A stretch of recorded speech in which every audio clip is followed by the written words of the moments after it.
ক্যাম্পাসে ছাত্র সংসদ নির্বাচনের উচ্ছ্বাস, কমবে একাডেমিক সংকট, সুরক্ষিত হবে অধিকার, আশা শিক্ষার্থীদের। আরও বিকশিত হবে গণতন্ত্র, বলছেন বিশ্লেষক। ঢাকা সফরের দ্বিতীয় দিনে আজ প্রধান উপদেষ্টার সঙ্গে পাকিস্তানের উপপ্রধানমন্ত্রীর বৈঠক। বেশ কয়েকটি চুক্তি ও সমঝোতা সইয়ের আশা। সন্ধ্যায় বেগম জিয়ার সঙ্গে সাক্ষাৎ। ইন্টারনা বন্ধ করে দিয়ে ওদিকে দিয়ে আরো একটা ঝামেলা সৃষ্টি করছি। এক রাস্তা দেখতে সোজা খোলা আছে, এটা বন্ধ করে দিয়া ওই কোন মাথা দিয়ে দিছে, আধা ঘন্টা 2 ঘন্টা ঘুরে আইতেছি। ডাইভারশন কার্যক্রমে যানজট না কমে বেড়েছে অভিযোগ রাজধানীবাসীর। দীর্ঘ পথ ঘুরে নিতে হয় ইউটার্ন, বসে থাকতে হচ্ছে দীর্ঘ সময়। বিকল্প রুটের তথ্য না থাকায় ভোগান্তি। ঢাকা ভাঙ্গা এক্সপ্রেসওয়ে যেন মৃত্যু ফাঁদ পরিণত হয়েছে দুর্ঘটনার হটস্পটে।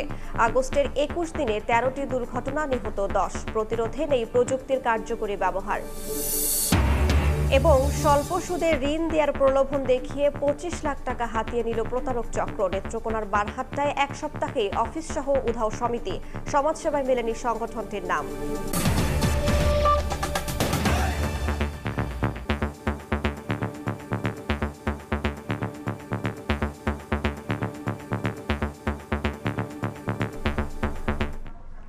সকালের সময়ের সঙ্গে আছি আমি রাইসা জান্নাত। দীর্ঘদিন পর বিশ্ববিদ্যালয়গুলো নির্বাচনী আমেজে জমজমাট। ছাত্র সংসদ নির্বাচন শুধু ক্যাম্পাস ভিত্তিক কিছু নেতৃত্ব তৈরির মাধ্যম নয়, এটি আগামীর জাতীয় নেতৃত্বের বীজ বপনের ক্ষেত্র বলে মত সাধারণ শিক্ষার্থীদের। বিশ্লেষকরা বলছেন, শিক্ষা নিয়ে রাজনীতি নয়, বরং শিক্ষাকে গতিশীল করার মাধ্যম হয়ে উঠবে ছাত্র সংসদ। আরও বিকশিত হবে গণতন্ত্র। এবারে ছাত্র সংসদ নির্বাচনের মাধ্যমে ক্যাম্পাসে ফিরে আসবে সকল শিক্ষার্থীর সৌহার্দ্যপূর্ণ অবস্থান। বিস্তারিত মাইমুনা হায়দার চৌধুরীর রিপোর্টে। ছাত্রদের অধিকার আদায়ে ছাত্র সংসদ নির্বাচন দিয়ে শুরু। মানুষের অধিকার আদায়ের গণতান্ত্রিক আন্দোলনে রেখেছেন অনন্য ভূমিকা, হয়ে উঠেছেন জাতীয় রাজনীতিবিদ। দীর্ঘদিন বন্ধের পর ফের ক্যাম্পাসে ক্যাম্পাসে ছাত্র সংসদ নির্বাচনের উচ্ছ্বাস। শিক্ষার্থীদের আশা, বিশ্ববিদ্যালয়গুলোতে ছাত্র সংসদ নির্বাচনের মধ্য দিয়ে কমবে একাডেমিক সংকট। জাতীয় রাজনীতি পাবে সৎ ও যোগ্য নেতৃত্ব। প্রত্যেকটা সংগঠন থেকে, প্রত্যেকটা জায়গা থেকে, স্বতন্ত্র প্রার্থী থেকে নিজেদের জন্য তারা শিক্ষার্থীদের জন্য কাজ করার জন্য তারা এগিয়ে আসছে। ছাত্র সংসদটা আসলে এজন্যই প্রয়োজন যেন ছাত্রদের অধিকার নিয়ে তারা কথা বলে। স্টুডেন্টদের বিষয়গুলো নিয়ে কাজ করা, সো এইগুলো নিয়ে যে কাজ করতে পারবে তাকে আমরা অ্যাকচুয়ালি চাইবো। এখন আমরা আশা করতে পারি যে হয়তো আমাদের দাবি দাওয়াগুলো পৌঁছবে এবং আমাদের যে ইন্টারনাল প্রবলেমগুলো আছে আসলে সেগুলো কিছুটা হলেও ফিক্স হবে। এবার আমরা যথেষ্ট আশাবাদী যে ভোট সুষ্ঠু হবে, কারণ কোনো দলীয় প্রভাব নেই। এখান থেকে সত্যিকারের দেশের জন্য দেশের উপকারে আসবে এবং নেতৃত্ব বেরিয়ে আসবে বলে আমরা বিশ্বাস করি। শুধু ঢাকা বিশ্ববিদ্যালয় নয়, 3 দশকের অচলায়তন ভেঙে জাহাঙ্গীরনগর এবং রাজশাহী বিশ্ববিদ্যালয়ের শিক্ষার্থীরাও উচ্ছ্বসিত। নিজেদের প্রতিনিধি নির্বাচনের মধ্য দিয়ে শিক্ষা ও গবেষণা সহ সব সংকট কাটিয়ে ওঠার আশা তাদের। যে প্রার্থী আমাদেরকে একটা গণতান্ত্রিক পরিবেশ তৈরি করতে পারবে, ভয়ভীতিহীন এবং দলীয় কোন দলের বাদ দিয়ে সাধারণ শিক্ষার্থীদের অধিকার নিয়ে যারা কাজ করবে, আমরা তাদের জন্য কাজ করব। দীর্ঘ 3 যুগ পর সচল হচ্ছে, আমাদের কাছে তাদের ফার্স্ট অফ অল চাওয়াটা হবে যেন পরবর্তী বছরগুলোতে রাষ্ট্র যেন সচল হয়, সে বিষয়ে একটা কার্যকরী ভূমিকা রাখতে হবে তাদের। শিক্ষার্থীদের কাছ থেকে নিয়ে প্রস্তাবনাগুলো তারা সিন্ডিকেটে ওঠাতে পারবে এবং সিন্ডিকেটে কি ডিসিশন হয় না হয় সেই জিনিসগুলো সাধারণ শিক্ষার্থীরা ভালোভাবে জানতে পারবে। বিশ্ববিদ্যালয়গুলোর ছাত্র সংসদ হবে গণতন্ত্র চর্চার এক অনন্য উৎস। একই সঙ্গে শিক্ষার্থীদের অধিকার এবং দাবি আদায়ের প্ল্যাটফর্ম হয়ে ভবিষ্যৎ বাংলাদেশকে নতুন বার্তা দেবে, এমনটাই বলছেন রাষ্ট্রবিজ্ঞান বিভাগের এই অধ্যাপক। শিক্ষার্থীদের প্রতিনিধি না থাকলে তারা যেখানে অধ্যয়ন করে তাদের কমিউনিটি রিপ্রেজেন্টেশন থাকে না। শিক্ষার্থী সংসদে যারা নির্বাচন করছেন তারা এর মধ্যে তৈরি হচ্ছেন, যারা ভোট দিচ্ছেন তারাও একটা চর্চা করছেন। শিক্ষার্থী সংসদের কাজ হলো অধিকারকে রক্ষা করা, বঞ্চনা থেকে মুক্ত করা। নেতৃত্ব গড়ে ওঠে আলোচনায়, মত প্রকাশে আর দায়িত্বে। দীর্ঘদিন পর চালু হতে যাওয়া ছাত্র সংসদ হোক ভবিষ্যতের দিশা আর শিক্ষার্থীদের প্রকৃত কণ্ঠস্বর। মাইমুনা হায়দার চৌধুরী, সময় সংবাদ, ঢাকা। জাতীয় নাগরিক পার্টির যুগ্ম আহ্বায়ক সারোয়ার তুষার ফিরলেন সাংগঠনিক কাজে। শনিবার রাত 11:30টার দিকে এক সংবাদ বিজ্ঞপ্তিতে এই সিদ্ধান্তের কথা জানিয়েছে এনসিপি। এর আগে সামাজিক যোগাযোগ মাধ্যমে ওঠা নৈতিক স্খলনের অভিযোগের বিষয়ে কারণ দর্শানোর নোটিশ এবং বিষয়টি নিষ্পত্তি হওয়ার আগ পর্যন্ত সারোয়ার তুষারকে দলের সব সাংগঠনিক কার্যক্রম থেকে বিরত থাকতে বলেছিল এনসিপি। সার্বিক ঘটনা, তুষারের লিখিত জবাব ও আলামত বিশ্লেষণ করার পর এনসিপি তাকে সাংগঠনিক সব কর্মকাণ্ডে পুনর্বহাল করেছে। 2 মাস পর দলে ফিরল সারোয়ার।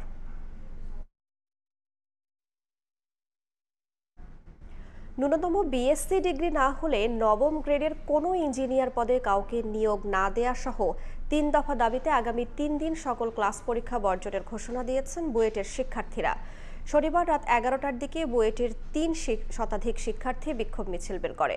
বকশীবাজার ও ঢাকা বিশ্ববিদ্যালয়ের টিএসসি এলাকা অতিক্রম করে মিছিল যায় হোটেল ইন্টারকন্টিনেন্টাল মোড় পর্যন্ত।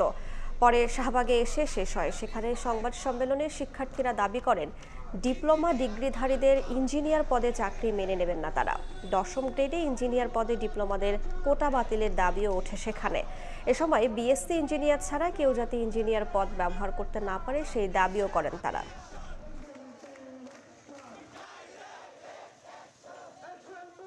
দশম গ্রেড থেকে নবম গ্রেডে 33% প্রমোশন দেওয়ার পরও যেসব ডিপ্লোমা টেকনিশিয়ানদের ভারপ্রাপ্ত বা চলতি দায়িত্ব দেওয়া আছে সেগুলো অনতিবিলম্বে বাতিল করে শূন্য পদের বিপরীতে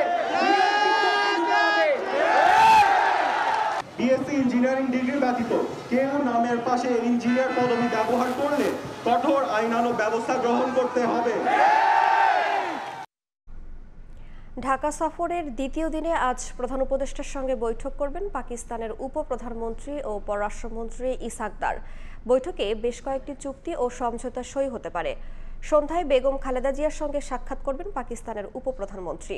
এর আগে শনিবার দেশটির দূতাবাসে বৈঠক করেছেন এনসিপি, জামায়াত ও বিএনপি নেতাদের সঙ্গে। সার্ক কার্যকর, আগামী নির্বাচন, প্রতিরক্ষা সহযোগিতা বিষয়ে আলোচনার পাশাপাশি উঠে আসে ৭১ প্রসঙ্গ। দ্বিপাক্ষিক সম্পর্কে নতুন মাত্রা যোগ করতে 2 দিনের সফরে ঢাকায় পাকিস্তানের উপপ্রধানমন্ত্রী ও পররাষ্ট্রমন্ত্রী ইসহাক দার। শনিবার দুপুরে হযরত শাহজালাল আন্তর্জাতিক বিমানবন্দরে পৌঁছালে তাকে স্বাগত জানান পররাষ্ট্র সচিব। এদিন পাকিস্তান দূতাবাসের আমন্ত্রণে ইসহাক দারের সঙ্গে বৈঠক করে এনসিপি, জামাত ও বিএনপির প্রতিনিধি দল। বৈঠক শেষে নেতারা জানান ভারতের বাধা এড়িয়ে সার্ক কার্যকরের উপায়, প্রতিরক্ষা সহযোগিতা, আগামী নির্বাচন ও ৭১-এর মুক্তিযুদ্ধ নিয়ে আলোচনা হয়েছে। আমরা তাদেরকে বলেছি ৭১ ইস্যুটা দ্রুত সলভ করা উচিত। তারা বলেছে তারা এটাতে অগ্রগামী। গোটা দক্ষিণ এশিয়ায় আমরা যেসব প্রতিবেশী দেশগুলো রয়েছে তাদের মধ্যকার সম্পর্ক হবে ভ্রাতৃত্বের এবং তাদের মধ্যে কোনো ধরনের হেজিমনি, কোনো ধরনের আগ্রাসন, কোনো ধরনের আধিপত্যবাদী মানসিকতা থাকবে না। আমরা বলেছি যে সমস্ত আনসেটেলড ইস্যুস আছে সেগুলো যেন খুবই কনজেনিয়াল অ্যাটমসফিয়ারে এটা দ্রুত শেষ করা দরকার। রোববার প্রধান উপদেষ্টা ও পররাষ্ট্র উপদেষ্টার সঙ্গে বৈঠকে 2 দেশের সরকারি ও কূটনৈতিক পাসপোর্টধারীদের ভিসা বিলোপ সহ 5-6টি চুক্তি ও সমঝোতা স্মারক সই হওয়ার কথা রয়েছে। এদিকে বেগম খালেদা জিয়ার সঙ্গে সাক্ষাৎ করবেন পাকিস্তানের উপপ্রধানমন্ত্রী। আদনান তুর্য, সময় সংবাদ, ঢাকা। ঘন্টার পর ঘন্টা অপেক্ষা, নিশ্চল গাড়ির চাকা, এটাই যেন রাজধানী ঢাকার নিত্যদিনের চিত্র। সম্প্রতি এই শহরের সড়কে মরার উপর খাড়ার ঘা হয়ে দাঁড়িয়েছে পুলিশের পরীক্ষামূলক ডাইভারশন। যানজট নিয়ন্ত্রণের জন্য নেওয়া এই উদ্যোগ যেন যানজট আরও বাড়িয়েছে বলে মনে করছেন নগরবাসী। পরিবহন বিশেষজ্ঞের দাবি, নগরীর ৬৯টি স্থানে চালু হওয়া এই ডাইভারশনে অল্প কিছু জায়গায় হয়তো সুবিধা মিলছে, কিন্তু সামগ্রিকভাবে যানজট এক জায়গা থেকে অন্য জায়গায় স্থানান্তরিত হয়েছে। বিস্তারিত শাহিন আলমের রিপোর্টে। যাত্রী নিয়ে মহাখালী থেকে হাতিরপুল আসছিলেন সিএনজি চালক সাইফুল। কারওয়ান বাজারের সার্ক ফোয়ারা মোড় পার হয়ে হাতিরপুল ঢোকার মুখে গিয়ে বিপাকে পড়েন তিনি, কারণ রাস্তা বন্ধ। পুরো ঢাকা শহরটা এরকম করে খালি বেড়া দিছে, এক রাস্তা দেখতে সোজা খোলা আছে, এটা বন্ধ করে দিয়ে ওই কোন মাথা দিয়ে দিছে, আধা ঘন্টা 2 ঘন্টা ঘুরে আইতেছে। কোনো পূর্ব ঘোষণা ছাড়াই সম্প্রতি এই পথে ঢোকা বা বেরোনো 2টি পথ বন্ধ করেছে পুলিশ, যে কারণে সাইফুলের মতো প্রতিনিয়ত ভোগান্তিতে পড়ছেন অসংখ্য যাত্রী ও চালক। গন্তব্যে যেতে প্রত্যেকটি যানবাহনকে অন্তত 1 থেকে 1.5 কিলোমিটার রাস্তা বেশি ঘুরতে হচ্ছে, সঙ্গে যানজট আছেই। অনেক কষ্টই, ভোগান্তি এই রাস্তাটা বন্ধ করাতে। কারণ মাল আইতে পারে না, মাছ কালে তরকারিলে এই মাথাতে ঘুরে কই যাবো, এই রাস্তাটা বন্ধ, আমি যাবো কই? আমাদেরও কিছু দোষ আছে, যেটা আছে বড় বড় গাড়িগুলো যায়, যেটা যাওয়ার জন্য উপযোগী নয়। সম্প্রতি ঢাকা মেট্রোপলিটন পুলিশ রাজধানীবাসীকে যানজটের হাত থেকে কিছুটা মুক্তি দিতে শহরের বিভিন্ন মোড়ে ডাইভারশন কর্মসূচি চালু করেছে। তবে বাস্তব চিত্র বলছে ভিন্ন কথা। সরেজমিনে দেখা যায় মহাখালী থেকে বিজয় সরণি হয়ে মিরপুর যাবার মূল পথ বন্ধ থাকায় গাড়িগুলোকে দীর্ঘ পথ ঘুরে ইউটার্ন নিতে হচ্ছে। এতে উল্টো তৈরি হচ্ছে তীব্র যানজট। একই চিত্র দেখা গেছে ডাইভারশন চালু থাকা বাকি মোড়গুলোতে। ভুক্তভোগীদের অভিযোগ, বিকল্প রুট সম্পর্কে পর্যাপ্ত তথ্য না থাকায় এবং পূর্ব প্রস্তুতির ঘাটতিতে এই ডাইভারশন কার্যক্রম তাদের দৈনন্দিন চলাচলকে আরও কষ্টকর করে তুলছে। ইউটার্নটা বন্ধ করে দিয়ে ওদিকে দিয়ে আরও একটা ঝামেলা সৃষ্টি করছে। এই চত্বর বন্ধ করার জন্য ইউটার্নটা একটু ডিস্টেন্সে নিচ্ছে, তাতে আমার মনে হচ্ছে যে গাড়ির প্রেশার আরও বেড়ে যায়, আরও বেশি সময় লাগে।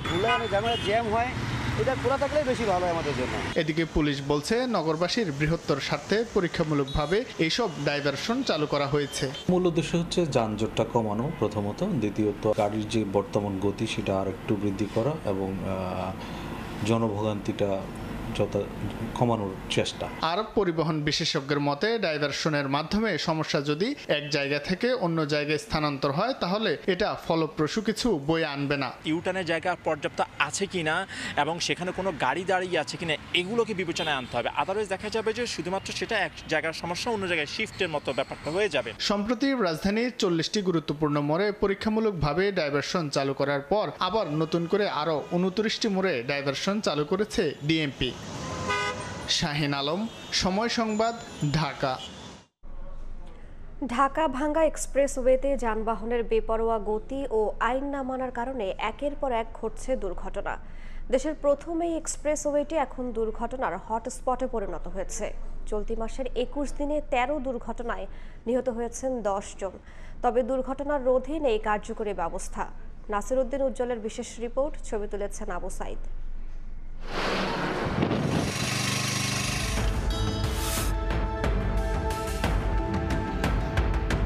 যানবাহনের বেপরোয়া গতি, প্রায়ই ঘটছে দুর্ঘটনা। মৃত্যুর ফাঁদে পরিণত হয়েছে ঢাকা মাওয়া এক্সপ্রেসওয়ে। গত 27 ডিসেম্বর দেশের প্রথম এই এক্সপ্রেসওয়ের ধলেশ্বরী টোল প্লাজায় বাস পিষে দেয় প্রাইভেট কার। নিহত হন 6 জন। 18 এপ্রিল মুন্সিগঞ্জের শ্রীনগরে বেপরোয়া যাত্রীবাহী চলন্ত বাসের ছাদ উড়ে যায়। 8 মে নিমতলায় চাকা পরিবর্তনের সময় অ্যাম্বুলেন্সকে পেছন থেকে বাসের ধাক্কায় মারা যান মা, বাবা, বোন সহ একই পরিবারের 5 জন। দেশ বিদেশে আলোচিত এমন ঘটনার পরও চালু থাকা প্রযুক্তি ব্যবহার হচ্ছে না।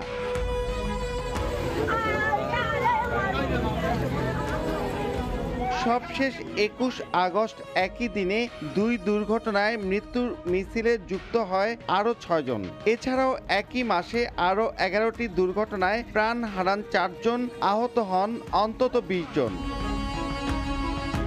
রাজধানীর ধোলাইখাল থেকে মাওয়া পর্যন্ত 32 কিলোমিটারে স্বয়ংক্রিয় নম্বর প্লেট ও গতি শনাক্তকরণ ক্যামেরা এবং পরিবর্তনশীল লেনে মেসেজিং সাইন সহ নানা সুবিধা সম্বলিত ইন্টেলিজেন্ট ট্রান্সপোর্ট সিস্টেম ITS চালু হয়েছে। তবে এর সঠিক প্রয়োগ না থাকায় বিশ্বমানের এই পথে ট্রাফিক আইন অমান্যের প্রতিযোগিতা চলছে।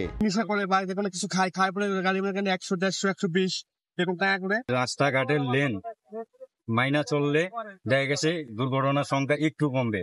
রোডস অ্যান্ড হাইওয়ের যে ইয়াগুলো আছে, আপনার ভিডিও ক্যামেরাগুলো আছে, ওগুলোর মাধ্যমে আমরা শনাক্ত করে আমরা অনলাইনে মামলা দেওয়ার প্রক্রিয়া শীঘ্রই চালু করব। সড়ক ও জনপথ বিভাগ বলছে হাইওয়ে পুলিশকে ITS এর সঙ্গে সম্পৃক্ত করা হবে। তবে দুর্ঘটনা রোধে ট্রাফিক আইন সঠিক প্রয়োগ ও সচেতনতা দরকার। ট্রাফিক ম্যানেজমেন্ট সেন্টারের মাধ্যমে ITS সিস্টেম চালু সহ বিভিন্ন পদক্ষেপ গ্রহণ করেছি এবং হাইওয়ে পুলিশকে আমরা সেই সফটওয়্যারটা তারা আমাদের সাথে কানেক্ট থাকবে। যারা অনিয়ন্ত্রিতভাবে গাড়ি চালাচ্ছে তাদের বিরুদ্ধে মামলা দিতে পারে।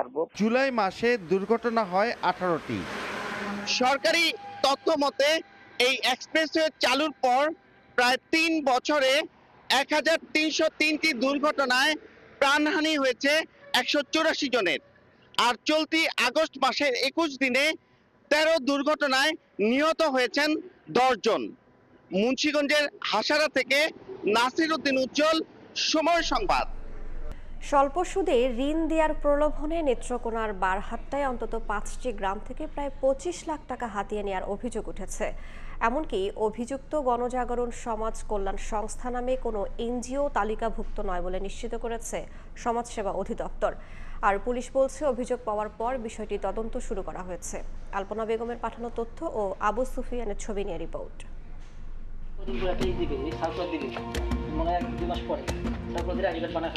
নেত্রকোনার বারহাট্টা উপজেলার ঠাকুরাকোনা বাজারে ৩ আগস্ট 2 যুবক স্থানীয় আনোয়ার প্লাজা নামে একটি বাড়ির মালিকের সঙ্গে কক্ষ ভাড়ার বিষয়ে প্রাথমিক কথা বলেন। এই সময় তারা নিজেদের গণজাগরণ সমাজ কল্যাণ সংস্থা নামের এক এনজিও কর্মী বলে দাবি করেন।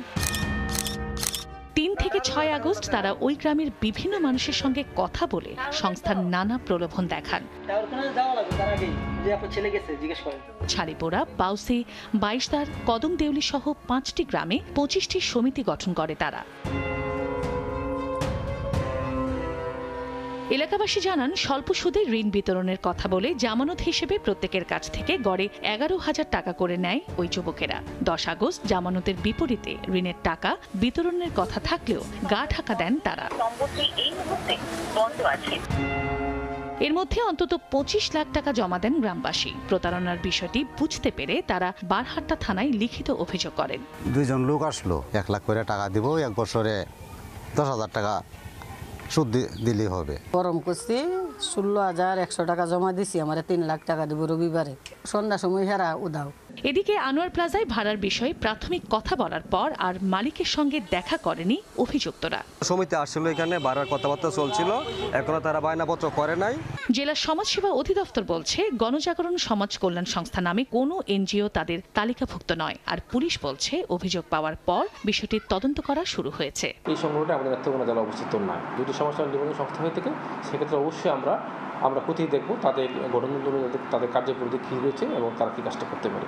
এই অভিযোগটা যখন পেয়েছি এটা আমরা সর্বোচ্চ গুরুত্ব দিয়ে দেখছি এবং এর সাথে এই প্রতারণার সাথে যারা জড়িত প্রত্যেকে আমরা খুঁজে বের করার চেষ্টা করছি। সমাজসেবা অধিদপ্তরের তথ্য মতে নেত্রকোনায় 700 বেসরকারি আর্থিক প্রতিষ্ঠান বর্তমানে কাজ করছে। সময় সংবাদ, নেত্রকোনা। সকালের সময় রাট ফ্রি ইনসুলেশন যুক্ত কঙ্কা ফ্রিজ ইঁদুর থেকে সুরক্ষিত থাকে সব সময়। বুড়িগঙ্গায় একদিনে নারী শিশুসহ 4 জনের লাশ উদ্ধার করা হয়েছে। শনিবার সন্ধ্যায় জাতীয় জরুরি সেবা 999-এ ফোন পেয়ে কেরানীগঞ্জ মডেল থানাধীন বরিশুর ঘাট এলাকা বরাবর মাঝ নদী থেকে হাত বাঁধা ওই 2 জনের ভাসমান লাশ উদ্ধার করে নৌ পুলিশ। পরে লাশ দুটি ময়নাতদন্তের জন্য স্যার সলিমুল্লাহ মেডিকেল কলেজের মর্গে নিয়ে যাওয়া হয়। এছাড়া তরুণ ও তরুণীর একে অপরের হাত একসঙ্গে বাঁধা ছিল। প্রাথমিকভাবে ধারণা করা হচ্ছে লাশ দুটি 2-3 দিনের পুরনো। এদিকে শনিবার দুপুরে বুড়িগঙ্গা নদী থেকে ভাসমান অবস্থায় এক নারী ও এক ছেলে শিশুর লাশ উদ্ধার করেছে সদরঘাট নৌ পুলিশ।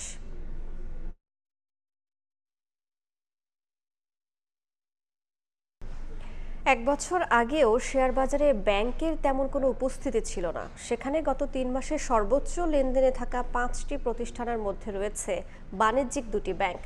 অন্যদিকে ব্যাংক মার্জারের প্রভাবও রয়েছে বিনিয়োগের এই বাজারে। বিশ্লেষকদের মত, আর্থিক খাত সংস্কারের নীতি ও পদক্ষেপে সূচকের উত্থানে ভূমিকা রাখছে ব্যাংক খাত। সেলিয়া সুলতানার রিপোর্ট। গত বছরের আগস্টের পর ইসলাম নিয়ন্ত্রণাধীন ইসলামী ধারার ব্যাংকগুলোতে হরিলুটের তথ্যে শেয়ার বাজারে দর পড়তে থাকে ইসলামী ব্যাংক, ফার্স্ট সিকিউরিটি ইসলামী ব্যাংক, সোশ্যাল ইসলামী ব্যাংক সহ বেশ কয়েকটি ব্যাংকের শেয়ার। খেলাপি ঋণ, ব্যাংকের সক্ষমতা, তারল্য দায়ের অসমন্বয় অবস্থানের কারণে অনেক ব্যাংক নিয়েও প্রশ্ন ওঠে। আন্ডারলাইন ব্যাংকের যে অন্তর্নিহিত শক্তিটা সেটা যদি মানুষ বোঝে এবং মূল্যায়ন করে। তবে বোর্ড পুনর্গঠনের পর ইসলামী ব্যাংকের শেয়ারের দর ফিরতে শুরু করলেও খাদের কিনারায় থাকা অন্য ব্যাংকগুলোর শেয়ারের দর এই মুহূর্তে ফেস ভ্যালুর থেকেও কম। অন্যদিকে দুর্বল ব্যাংকের আমানতকারীরা বাণিজ্যিক ব্যাংকে যুক্ত হওয়ায় কয়েক গুণ বেড়েছে এসব ব্যাংকের শেয়ার। গত 3 মাসের হিসেবে শেয়ার বাজারে সর্বোচ্চ লেনদেন হওয়া 5টি প্রতিষ্ঠানের মধ্যে ব্র্যাক ব্যাংকের শেয়ারের দর বেড়েছে 30% এবং সিটি ব্যাংকের শেয়ারের দর বেড়েছে 25.26%। এর পরপরই প্রতিযোগিতায় এগিয়ে আছে মিডল্যান্ড ব্যাংক। মনে হয় যে কিছু ব্যাংক ইসলামী ব্যাংকের মতো হয়তো উত্তরণ পেয়ে যাবে, বাকি ব্যাংকগুলোর সমস্যা হয়তো একীভূত না করা পর্যন্ত হয়তো সমস্যার সমাধান হবে না। তেমন কনফিডেন্স নাই, বাট এই সকল ভালো ব্যাংক যেগুলো আছে সেগুলোর উপরে মোটামুটি কনফিডেন্স আছে। এই মুহূর্তে শেয়ার বাজারের তালিকাভুক্ত ব্যাংক 36টি। খাত সংশ্লিষ্ট বিশ্লেষকরা মনে করেন সঞ্চয়পত্রে সুদের হার কমিয়ে বাজার সমন্বয় এবং মুদ্রানীতিতে আর্থিক খাতের ভিত্তিগুলোতে দূরত্ব কমিয়ে আনার উদ্যোগ শেয়ার বাজারমুখী করেছে বিনিয়োগকারীদের। তারপরে ইন্টারেস্ট রেট যদি কমে, it is a good news for the stock market. এবং ইন্টারেস্ট রেট কমছে বিকজ ইনফ্লেশন কিছুটা কমছে। সো ইনফ্লেশন যদি কমে এবং ইন্টারেস্ট রেট যদি কমে, তাহলে স্টক মার্কেটের দিকে টাকা ফ্লো বাড়বে এবং possibly that is happening and it's just the beginning of that. একই সাথে শেয়ার বাজারকে শক্তিশালী করতে ঢাকা স্টক এক্সচেঞ্জের ক্ষমতায়ন বাড়ানো ও শেয়ারের দর বাজার ভিত্তিক ছাড়ার পরামর্শ খাত সংশ্লিষ্টদের। সিলিয়া সুলতানা, সময় সংবাদ, ঢাকা। ময়মনসিংহ মেডিকেল কলেজ হাসপাতাল ঘিরে ব্যাঙের ছাতার মতো গড়ে উঠেছে 3 শতাধিক হাসপাতাল ও ডায়াগনস্টিক সেন্টার, অথচ এর মধ্যে লাইসেন্স নবায়ন রয়েছে মাত্র 20টির। লাইসেন্স ও নবায়নের আবেদন করেই বছরের পর বছর চলছে ক্লিনিক ডায়াগনস্টিক সেন্টারগুলো। খুব শিগগিরই এসব প্রতিষ্ঠানের ব্যাপারে ব্যবস্থা নেওয়ার কঠোর হুঁশিয়ারি সিভিল সার্জনের। উবাইদুল হকের রিপোর্ট, ছবি তুলেছেন হোসেন আলী।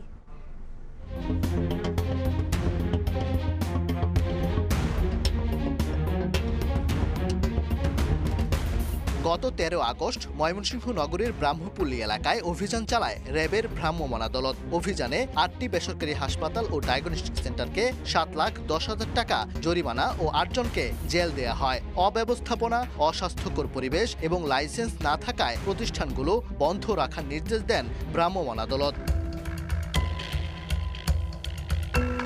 তবে কয়েকদিন না যেতেই আগের রূপে সেই হাসপাতাল ডায়াগনস্টিক সেন্টারগুলো অনুমতি ছাড়াই চলছে কার্যক্রম।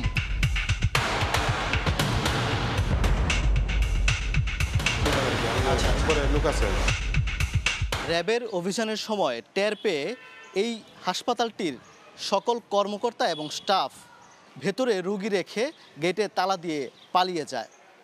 অভিযানের পর একইভাবে আবারও চালু রয়েছে হাসপাতালটি। লাইসেন্স না পায় শুধু আবেদন দিয়ে আপনার প্রতিষ্ঠান চালাইতে পারেন? হ্যাঁ, এটা তো সবাই চলতে। স্বাস্থ্য অধিদপ্তরেও যোগাযোগ করছি যে দ্রুত লাইসেন্স করার জন্য আমাদেরকে নির্দেশনা দিয়েছে, 1 মাস সময় দিয়েছে। ময়মনসিংহ মেডিকেল কলেজ হাসপাতাল ঘিরে ব্যাঙের ছাতার মতো গড়ে উঠেছে 3 শতাধিক প্রাইভেট হাসপাতাল ও ডায়াগনস্টিক সেন্টার। স্বাস্থ্য বিভাগের তথ্য মতে লাইসেন্স নবায়ন রয়েছে মাত্র 20টি প্রতিষ্ঠানের। লাইসেন্স ও নবায়নের আবেদন করেই বছরের পর বছর চলছে অবৈধ ক্লিনিক ডায়াগনস্টিক সেন্টারগুলো। শর্ত পূরণ না করতে পারায় নিতে পারছে না পরিবেশের ছাড়পত্রও। পরিবেশ অধিদপ্তর সহ এখানে স্বাস্থ্য অধিদপ্তর আছে, এখানে জেলা প্রশাসন আছে, এখানে আইন শৃঙ্খলা রক্ষা পুলিশ বাহিনী আছে, সবাইকেই এর বিরুদ্ধে সোচ্চার হতে হবে। এসব প্রতিষ্ঠানের বিরুদ্ধে ব্যবস্থা নিতে নিজেদের অপারগতা স্বীকার করে স্বাস্থ্য বিভাগের উপরই দায় চাপালেন ক্লিনিক অ্যান্ড ডায়াগনস্টিক নেতারা। যদিও শিগগিরই অবৈধ প্রতিষ্ঠানগুলোর ব্যাপারে ব্যবস্থা নেওয়ার কঠোর হুঁশিয়ারি সিভিল সার্জনের। যত্রতত্র ক্লিনিক গড়ে ওঠার পিছনে দায়ী আমাদের স্বাস্থ্য ব্যবস্থায়, কারণ এখানে কোনো লাগাম টেনে ধরার কোনো পরিকল্পনা আমাদের হয় না কখনো। আমার মোবাইল কোর্টে আমি ইনভেস্টিগেশনে এরকম কিছু পাই, তাহলে সাথে সাথে আমি সেগুলি বন্ধ করে দিব এবং আইনের আওতায় নিয়ে আসবো। পরিবেশ অধিদপ্তরের দেয়া তথ্য মতে ময়মনসিংহে ছাড়পত্র পাওয়া ক্লিনিক ডায়াগনস্টিকের সংখ্যা 40টি আর ছাড়পত্রহীন প্রতিষ্ঠান রয়েছে 152টি। ওবায়দুল হক, সময় সংবাদ, ময়মনসিংহ। আগামী 26 আগস্টের মধ্যে সিলেটের সাদা পাথর এলাকার লুট হওয়া পাথর নিজ উদ্যোগে ফেরত দিয়ে যাওয়ার নির্দেশ দিয়েছেন নবনিযুক্ত জেলা প্রশাসক সারোয়ার আলম। এ সময় তিনি জানান, নির্ধারিত তারিখের মধ্যে পাথর ফেরত না দিলে কঠোর আইনি ব্যবস্থা নেবে জেলা প্রশাসন। নতুন জেলা প্রশাসক হিসেবে দায়িত্ব নেওয়ার পরই শনিবার এই ঘোষণা দেন তিনি। পরে দিনব্যাপী মাইকিং করে বিভিন্ন এলাকায় প্রচারণা চালানো হয়। এক্ষেত্রে স্থানীয় জনপ্রতিনিধিকেও দায়িত্বশীল মনোভাব দেখাতে বলেন তিনি।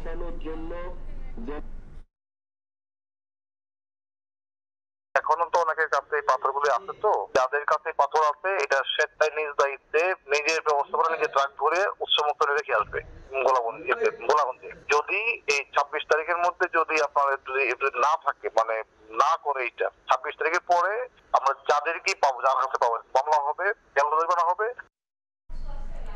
গাইবান্ধার সুন্দরগঞ্জে মাওলানা ভাসানী সেতুর বিদ্যুৎ সংযোগের তার চুরির ঘটনায় মামলা করা হয়েছে। শনিবার রাতে সেতুর সিকিউরিটি ইনচার্জ নূর আলম বাদী হয়ে সুন্দরগঞ্জ থানায় মামলা করেন। বিষয়টি নিশ্চিত করে জেলা এলজিইডির নির্বাহী প্রকৌশলী উজ্জ্বল চৌধুরী জানান, মামলায় কারো নাম উল্লেখ করা হয়নি, তবে 5,10,000 টাকার সংযোগ তার চুরির কথা বলা হয়েছে। এর আগে গত 20 আগস্ট সেতুটির আনুষ্ঠানিক উদ্বোধন করা হয়। পরদিন সেতু কর্তৃপক্ষ বিদ্যুৎ সংযোগ দিতে গেলে তার চুরির বিষয়টি নজরে আসে। 3 চাকার যানের বেপরোয়া চলাচলে নাকাল মৌলভীবাজারের শ্রীমঙ্গলবাসী। শহরের মূল সড়কের দুপাশে স্ট্যান্ড নির্মাণ করায় প্রায়ই জটলা লেগে থাকে। এতে প্রতিটি যানবাহনকে ধীর গতিতে চলতে হয়, এমনকি অনেক সময় যানজট লাগে। এতে স্থানীয়দের সঙ্গে পর্যটকদেরও ভোগান্তি পোহাতে হয়। তবে শিগগিরই 3 চাকার যানের জন্য অন্যত্র আলাদা স্ট্যান্ড নির্মাণের পরিকল্পনার কথা জানান পৌর প্রশাসক। শাহ অলিদুর রহমানের পাঠানো তথ্য ও মোহাম্মদ ইয়ারুপ আহমদের ছবি নিয়ে রিপোর্ট। মূল সড়কের উপর সিএনজি ও অটোরিকশার স্ট্যান্ড, এ কারণে রাস্তায় তৈরি হয়েছে জটলা। মৌলভীবাজারের পর্যটন উপজেলা শহর শ্রীমঙ্গল। প্রতি বছর হাজারো পর্যটক এ শহরে বেড়াতে আসেন, তবে সবাইকে বিপাকে পড়তে হয় শহরের অতিরিক্ত 3 চাকার যানের কারণে। রাস্তার দুপাশে স্ট্যান্ড নির্মাণ করায় প্রায় জটলা লেগে থাকে। এতে প্রতিটি যানবাহনের ধীরগতিতে চলতে হয়, এমনকি অনেক সময় যানজটের সৃষ্টি হয়। এতে স্থানীয়দের সঙ্গে পর্যটকদেরও ভোগান্তি পোহাতে হয়। এখানে স্থায়ী কোনো বাস টার্মিনাল নাই, বাসগুলো রাস্তায় উপরে দাঁড়ায়, বাচ্চাদেরকে টাইম মতো স্কুলে পৌঁছাতে পারছে না। প্রতিদিন শহরে যানজট লেগেই আছে, যানজটের কারণে অনেক গাড়ি ঘোড়া ঢুকতে পারে না, চরম আকার যাত্রীদের ভোগান্তি হয়। সচেতন সমাজের প্রতিনিধিরা বলছেন, এসব অনিয়ম নিরসনে প্রয়োজন দীর্ঘমেয়াদী পরিকল্পনা। আর শিগগিরই 3 চাকার যানের জন্য অন্যত্র আলাদা স্ট্যান্ড নির্মাণের পরিকল্পনার কথা জানান পৌর প্রশাসক। অপ্রচলিত যে যানবাহন আছে এগুলোকে পুরোপুরি নিয়ন্ত্রণের আওতায় আনতে হবে। স্বল্পমেয়াদী, মধ্যমেয়াদী বা দীর্ঘমেয়াদী পরিকল্পনা বাস্তবায়ন যদি করতে পারি, তা আমার মনে হয় যে আমরা একটা সুফল পাবো। যদি এই শৃঙ্খলাভাবে আমরা যেতে পারি, তাইলে আমরা এই যানজট আমাদের স্টাক হয়ে থাকতে হবে না। আমাদের ইতিমধ্যে জায়গা খোঁজাখুঁজির কাজ অব্যাহত রাখছি, সেটা হবিগঞ্জ রোডেই। শ্রীমঙ্গল উপজেলা শহরে প্রায় 25,000 সিএনজি ও ব্যাটারি চালিত অটোরিকশা নিয়মিত চলাচল করে। সময় সংবাদ, মৌলভীবাজার।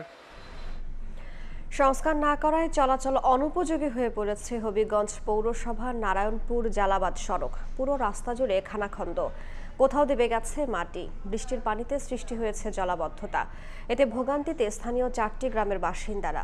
পৌর কর্তৃপক্ষ বলছে, সড়কটি সংস্কারের জন্য টেন্ডার আহ্বান করা হয়েছে। রাশেদ আহমদ খানের পাঠানো তথ্য, ছবি নিয়ে রিপোর্ট। সড়ক জুড়ে খানাখন্দ, কোথাও দেবে গেছে মাটি। বৃষ্টির পানিতে সৃষ্টি হয়েছে জলাবদ্ধতা। দীর্ঘদিন সংস্কার না করায় চলাচল অনুপযোগী হয়ে পড়েছে হবিগঞ্জ পৌরসভার নারায়ণপুর জালালাবাদ সড়ক। কোথাও উঠে গেছে কার্পেটিং, কোথাও বিলীন হয়ে গেছে ইট। প্রতিদিন ঘটছে ছোট বড় দুর্ঘটনা, বিকল হচ্ছে যানবাহন। স্থানীয়দের অভিযোগ, বারবার সড়ক সংস্কারের দাবি জানানো হলেও ব্যবস্থা নেয়নি কর্তৃপক্ষ। এত বাজে একটা রাস্তা, মানে এটা এই রাস্তাটা যাতায়াত করার মতো কোনো সুবিধা নাই। বৃষ্টি আসলে অনেক খাদাল হয়ে যায়, আসা যাওয়ার জন্য অনেক সম্মুখীন হওয়া লাগে। হসপিটালে যাইতে, চিকিৎসা করতে অনেক ভোগান্তি হয়ে যায়, গাড়ি ঘোড়া পাওয়া যায় না। গর্ভবতী মহিলা যাইতে খুব একটা কষ্টকর। স্কুল কলেজে যাওয়ার সময় অনেক ভোগান্তি সমস্যা হয়। রাস্তাটা আপাতত মেরামত করছি, এখন আমরা পৌরসভার কাছে দ্রুত দাবি জানাই এটা মেরামত করে দেওয়ার জন্য। পৌর কর্তৃপক্ষ বলছে, সড়কটি সংস্কারের জন্য টেন্ডার আহ্বান করা হয়েছে। শীঘ্রই সংস্কার শুরুর আশ্বাস সংশ্লিষ্ট কর্মকর্তার। আশা করি আমাদের ঠিকাদার দ্রুত কাজটা শুরু করবেন, আপনাদের ভোগান্তি অতি দ্রুতই শেষ হবে। 3 কিলোমিটার দীর্ঘ নারায়ণপুর জালালাবাদ সড়কটি প্রতিদিন 4টি এলাকার অন্তত 20,000 মানুষ ব্যবহার করেন। সময় সংবাদ, হবিগঞ্জ।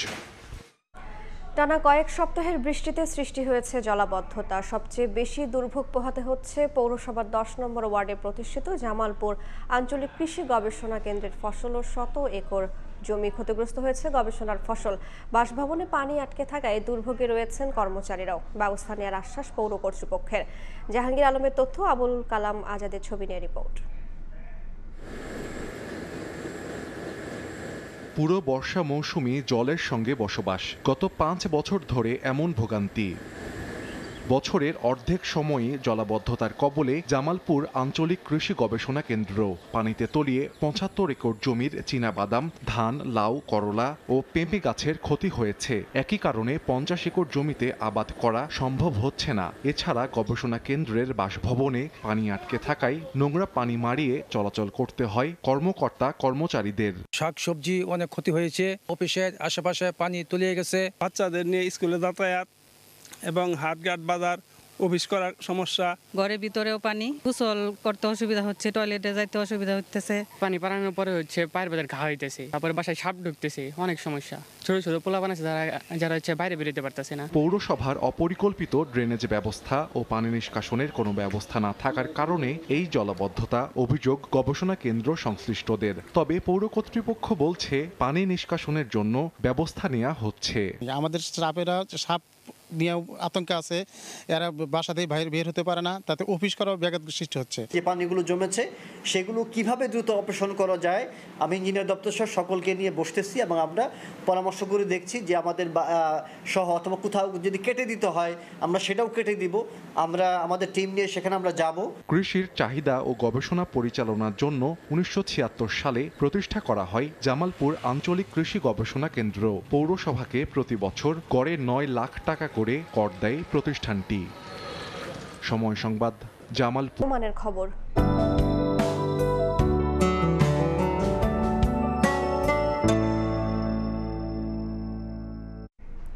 দেখে নেব আজকের বাতাসের মান সূচক। বায়ুমান বিষয়ক সংস্থা আইকিউ এয়ারের সূচক অনুযায়ী বাংলাদেশে এখনকার বাতাসের মান: ঢাকা বিভাগের বায়ুর মান ৮৪, যা সন্তোষজনক, বাতাসের আর্দ্রতা ৯০%। চট্টগ্রাম বিভাগে বায়ুর মান ৫৪, এটিও সন্তোষজনক, বাতাসের আর্দ্রতা ৯৩। রাজশাহী বিভাগে বায়ুমান ৯১, যা সন্তোষজনক, বাতাসের আর্দ্রতা ৯৬। সিলেট বিভাগে বায়ুর মান ২২, যা ভালো, বাতাসের আর্দ্রতা ৯৬%। খুলনা বিভাগের বায়ুমান ৫৩, যা সন্তোষজনক, বাতাসের আর্দ্রতা ৮৯। বরিশাল বিভাগে বায়ুর মান ৬৫, এটিও সন্তোষজনক, বাতাসের আর্দ্রতা ৮৭। রংপুর বিভাগের বায়ুমান ৬৬, যা সন্তোষজনক, বাতাসের আর্দ্রতা ৯৪। ময়মনসিংহ বিভাগের বায়ুর মান ৬৫, এটিও সন্তোষজনক, বাতাসের আর্দ্রতা ৯৫%। সারা দেশে বায়ুর মান সবচেয়ে ভালো সিলেটে ২২ আর সবচেয়ে খারাপ রাজশাহীতে ৯১। দেশের চাহিদা বাড়ায় ভারত থেকে আমদানি বেড়েছে কাঁচামরিচের। কেবল বেনাপোল বন্দর দিয়ে গত এক মাসে এসেছে ১৩৫৬ মেট্রিক টন।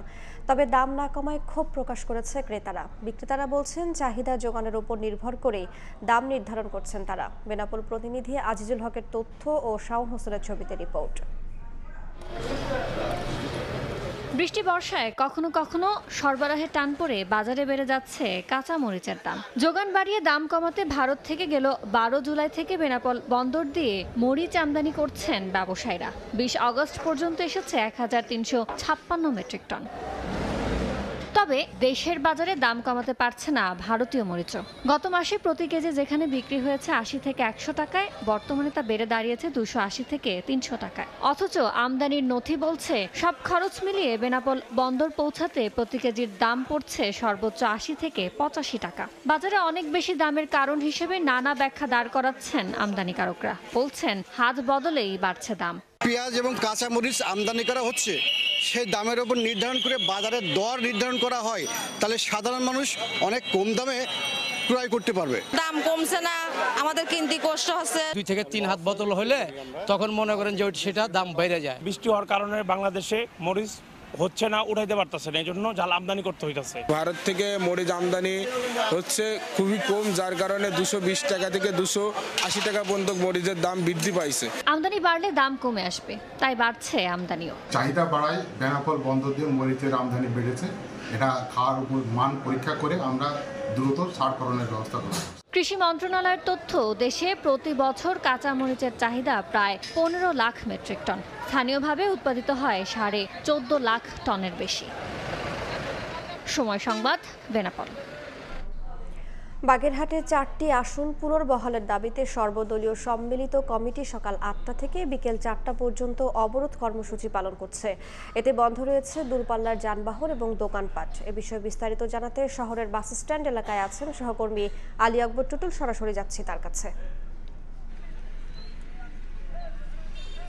বাগেরহাটের 4টি আসন পুনর্বহালের দাবিতে পূর্ব নির্ধারিত বাগেরহাটের জেলার সর্বদলীয় সম্মিলিত কমিটি এখানে যে সিদ্ধান্ত নিয়েছিল সেই সিদ্ধান্ত অনুযায়ী আজ সকাল 8টা থেকে বিকাল 4টা পর্যন্ত হরতাল চলবে এবং সেই হরতাল শুরু হয়েছে। আমরা দেখেছি যে বাগেরহাটের যে খুলনা এবং পিরোজপুর সড়কে আছি, বাগেরহাট বাস স্ট্যান্ড এলাকায় আমরা দেখেছি সকল যানবাহন এবং দূরপাল্লার যানবাহন সকল যানবাহন কিন্তু বন্ধ করে দেওয়া হয়েছে এবং সেই যানবাহন বন্ধ দেওয়ার কারণে এখানে মানুষের যেমন ভোগান্তি বাড়ছে, অন্যদিকে যে অনেকেই বলছেন যে অনেক কষ্ট হলেও কিন্তু আমাদের আসনটা ফিরে চাই, এই ধরনের কর্মকাণ্ড এবং পরিচালনা করা হচ্ছে। এখানে কিন্তু আমি যদি বলি যে যেখানে বিএনপি, জামায়াত, এনসিপি সহ সব ধরনের রাজনৈতিক দল কিন্তু সিদ্ধান্ত নিয়েছে এই কর্মসূচি। অর্থাৎ বাগেরহাটে একটি সমৃদ্ধ এলাকা, এখানে চিংড়ি প্রধান এলাকা এবং বাংলাদেশের 3টি ঐতিহ্যবাহী ঐতিহাসিক স্থানের ভিতরে যেমন 2টি 60 গম্বুজ, একটি সুন্দরবন। এই সুন্দরবন এবং চিংড়ি প্রধান এলাকা থাকা সত্ত্বেও, অর্থনৈতিক বড় একটা অঞ্চল থাকা সত্ত্বেও কেন এটা কমিয়ে নেওয়া হলো? এই জন্য সকাল 30শে জুলাই পরের থেকেই যে সিএসি ঘোষণা আসছিল, ঘোষণার পর থেকেই এই আন্দোলনে নেমেছেন এবং বাগেরহাটবাসী এবং সর্বস্তরের মানুষ কিন্তু একতা প্রকাশ করেছেন যাতে এই 4টি আসন পূর্ণবহাল থাকে। সেজন্য আমরা কিন্তু দেখেছি যে তারা যে কর্মসূচির মধ্যে এবং আজকে এবং এই কর্মসূচি চলতে। আরো একটা বিষয় আমরা জানিয়ে রাখি যে বাগেরহাটের যে একটা ঐতিহ্যবাহী জেলা, এই জেলাকে আসলে এ গ্রেড থেকে বি গ্রেডের মধ্যে নামানো হয়েছে। এই সিদ্ধান্তের আসলে প্রতিবাদে কিন্তু আজ সমস্ত রাজনৈতিক এবং বিভিন্ন সমস্ত এখানে যারা রাজনৈতিক লোকজন ছিল সবাই কিন্তু এখানে কিন্তু আমরা দেখেছি সকাল থেকে কিন্তু দোকানপাট এবং যানবাহন চলাচল এবং দূরপাল্লার সবকিছু বন্ধ রয়েছে। আর তাদের দাবি যদি মেনে না নেওয়া হয় তাহলে কিন্তু 25 তারিখের পরে আরো কঠোর কর্মসূচি দিতে হবে, এমনটাই কিন্তু জানিয়েছেন। এই ছিল আমার কাছে হরতালের সবশেষ খবর। আলী আকবর টুটুল, সময় সংবাদ, বাগেরহাট। সকালের সময় দেশের বাইরের খবর। রাজনীতির ময়দানে দাঁড়িয়ে বিজেপিকে ফ্যাসিবাদী দল বলে এক হাত নিলেন ভারতের দক্ষিণী চলচ্চিত্রের জনপ্রিয় অভিনেতা থালাপতি বিজয়। ভারতের দক্ষিণাঞ্চলের তামিলনাড়ুর মাদুরাই এলাকায় নিজের রাজনৈতিক দল টিভিকের প্রচারে দাঁড়িয়ে নরেন্দ্র মোদীকে তুলাধুলা করেন এই তারকা রাজনীতিক। অভিনেতা থেকে রাজনীতিক হয়ে জনপ্রিয়তাকে ভর করে তামিলনাড়ুর বর্তমান শাসক ডিএমকের বিরুদ্ধেও হুঁশিয়ারি উচ্চারণ করলেন থালাপতি বিজয়। বিস্তারিত জানাচ্ছেন সুব্রত আচার্য।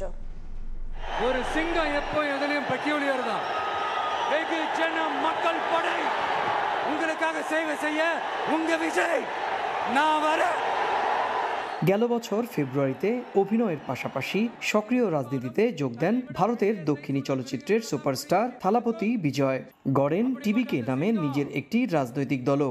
There are so many jackals and other animals in the forest, but there will be only one lion.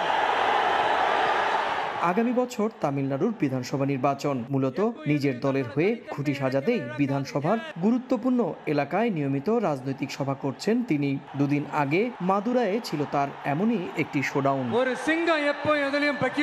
কয়েক লাখ মানুষের সামনে এদিন কার্যত ভারতের কেন্দ্রীয় শাসক দল বিজেপিকে দেশের ফ্যাসিবাদী দল হিসেবে আখ্যায়িত করেন। এক হাত নেন রাজ্যটির বর্তমান শাসক ডিএমকে নেতা মুখ্যমন্ত্রী MK স্ট্যালিনকেও। বলেন এটা কোনো অভিনয় নয়, রাজনীতি। বিজেপি ফ্যাসিবাদ দল আর ডিএমকেও দেশের নাগরিকের শত্রু হিসেবে আখ্যা দেন তিনি। থালাপতি দাবি করেন তার এই সংগ্রাম আদর্শের লড়াই। থালাপতি বিজয় 1984 সালে শিশুশিল্পী হিসেবে পর্দায় পা রাখেন। এরপর 1992 সালে নাল্লিয়া থারপু চলচ্চিত্রের অ্যাকশন হিরো হিসেবে আত্মপ্রকাশ করেন তিনি। দক্ষিণ ভারতের জনপ্রিয় অভিনেতাদের মধ্যে বিজয় অন্যতম। পর্দার জনপ্রিয়তাকে কাজে লাগাতে সরাসরি রাজনীতির ময়দানে নেমেছেন তিনি। আগামী বছর তামিলনাড়ু বিধানসভায় প্রতিটি আসনে তার দলের প্রার্থী প্রতিদ্বন্দ্বিতা করবেন বলেও এদিন ঘোষণা দেন থালাপতি বিজয়। সুব্রত আচার্য, সময় সংবাদ, ভারত। এ পর্যায়ে শীর্ষ সংবাদগুলো জানিয়ে দিচ্ছি আরও একবার। ক্যাম্পাসে ছাত্র সংসদ নির্বাচনের উচ্ছ্বাস কমবে, একাডেমিক সংকট সুরক্ষিত হবে অধিকার আশা শিক্ষার্থীদের, আরও বিকশিত হবে গণতন্ত্র বলছেন বিশ্লেষক। ঢাকা সফরের দ্বিতীয় দিনে আজ প্রধান উপদেষ্টার সঙ্গে পাকিস্তানের উপপ্রধানমন্ত্রীর বৈঠক। বেশ কয়েকটি চুক্তি ও সমঝোতা সইয়ের আশা। সন্ধ্যায় বেগম জিয়ার সঙ্গে সাক্ষাৎ। এবং বুড়িগঙ্গায় একদিনে নারী শিশুসহ 4 জনের মরদেহ উদ্ধার, এখনও শনাক্ত হয়নি পরিচয়। ময়নাতদন্তের জন্য লাশ রাখা হয়েছে সলিমুল্লাহ মেডিকেলের মর্গে।